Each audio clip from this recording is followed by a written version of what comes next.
আসসালামু আলাইকুম। শুরু করছি কৃষি সংবাদ, সঙ্গে আছি আমি সামির হোসেন। এখনকার এই সংবাদ আয়োজন একই সঙ্গে চ্যানেল আইয়ের ইউটিউব চ্যানেল এবং চ্যানেল আইয়ের ওটিটি প্ল্যাটফর্ম আই স্ক্রিনে লাইভ স্ট্রিম হচ্ছে। রাঙামাটিতে কোরবানির পশুর হাট জমে উঠেছে। পাহাড় থেকে শত শত গরু আনা হয়েছে সমতলে। পাহাড়ি গরুগুলো মোটা তাজা হওয়ায় কোনো ঔষধ প্রয়োগ করেন না খামারিরা। মাদারীপুরে শেষ মুহূর্তের গরু পরিচর্যায় ব্যস্ত খামারিরা। জেলায় এবছর কোরবানির চাহিদা পূরণের পরও উদ্ধৃত থাকবে পশু। রাঙামাটি থেকে মনসুর আহমেদ ও মাদারীপুর থেকে রাহাত হোসাইনের পাঠানো তথ্য ও ভিডিও চিত্রে সুদীপ্তা মাহমুদের রিপোর্ট। রাঙামাটি শহরের পৌর ট্রাক টার্মিনালে কোরবানির পশুর হাট স্থাপন করেছে পৌরসভা। রাঙামাটির বরকল, লংদু, বিলাইছড়ি, জহুরাছড়ি, নানিয়ারচর উপজেলা সহ বিভিন্ন পাহাড়ি এলাকা থেকে কাপ্তাই হ্রদের ওপর দিয়ে প্রতিদিন ট্রলারে করে পাহাড়ি গরু আসছে কোরবানির পশুর হাটে।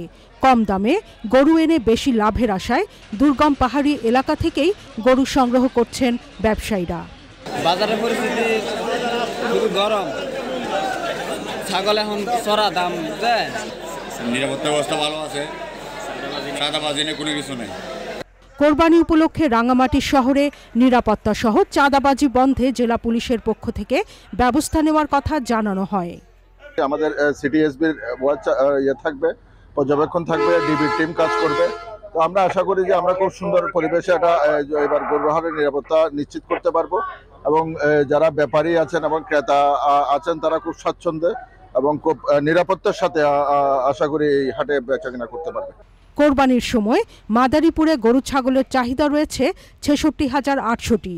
এর বিপরীতে ৮,৭০০ জন খামারি ৭৪,৭০০টি পশু প্রস্তুত করেছেন। কোরবানি উপলক্ষে দেখবেন বিভিন্ন ডিস্ট্রিক্ট থেকে লোক আসে, তারা সন্তোষজনকভাবে তারা এখানে গরু নেওয়ার জন্য আগ্রহ হয়। এবার আমাদের খামারে মোট ৩০টি গরু আছে। ইনশাল্লাহ এই ৩০টি গরু বিক্রি করে আমরা লাভবান হতে পারবো। প্রাকৃতিক ও দেশি খাবার খাইয়ে গরু মোটা তাজা করেছেন খামারিরা, তাই কোরবানির হাটে গরুর ন্যায্য দাম আশা করছেন তারা।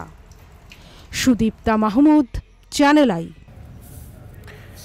লক্ষ্মীপুরে মৎস্যজীবী ও মাছ ব্যবসায়ীদের নিয়ে 10 দিনের প্রশিক্ষণ কর্মশালা হয়েছে। কর্মশালায় 10টি গ্রুপে 25 জন করে মোট 250 জন জেলে ও মাছ ব্যবসায়ী অংশ নেন। Sustainable coastal and marine fisheries প্রকল্প চট্টগ্রামের আওতায় কর্মশালায় প্রশিক্ষণার্থীদের মাছ ধরা এবং সংরক্ষণের ওপর বিভিন্ন কলা কৌশল শেখানো হয়।